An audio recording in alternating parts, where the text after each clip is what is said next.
the teachings that derived from ancient India, that were kept alive in the name of Hinduism or Vedanta or yoga or any of the smaller traditions, they had an impact on the West, and they still exist in India, not just because they're interesting and not just because people with power spread the word.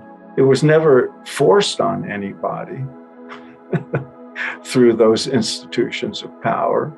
There was no effort to coerce conversions and that sort of thing. And there were no wars fought over which religion would dominate in a particular place, as we've seen so much in Western history. But these teachings remained alive and continue to be modified and adapted and integrated into each era because they had value in people's lives. It was not just that they satisfied questions. That was my initial introduction to the teachings. I was a young man asking big questions about life and, how we fit in the cosmos and what the purpose of being here is and how do you live a fulfilling life and all those big questions.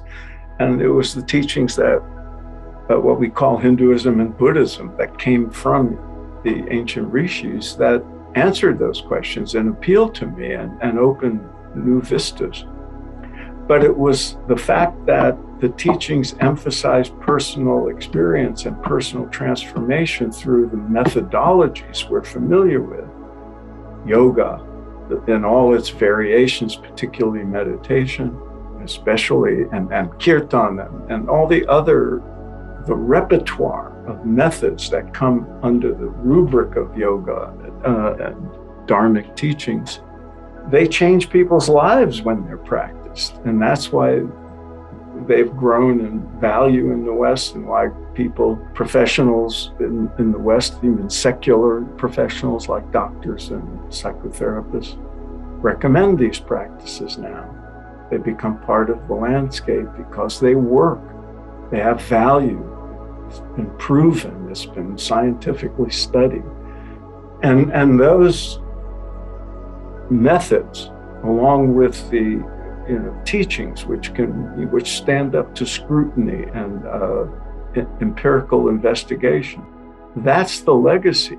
If you put those under the rubric of knowledge, both theoretical knowledge and practical knowledge, it's like any science has a theory and practice and technologies.